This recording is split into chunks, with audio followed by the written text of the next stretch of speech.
muhtemelen Kadıköy'e uğrayamayacağım ben. Biraz ters kalacak çünkü bana da belki anneanneme geçerim diyorum akşamüstü. Çok da geç kalmam zaten merak etme. Whoa, what's that? Whoa, what's that?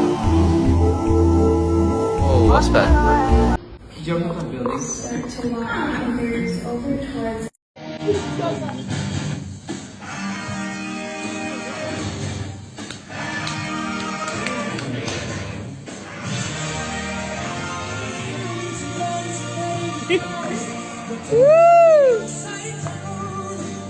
Oh, Karen!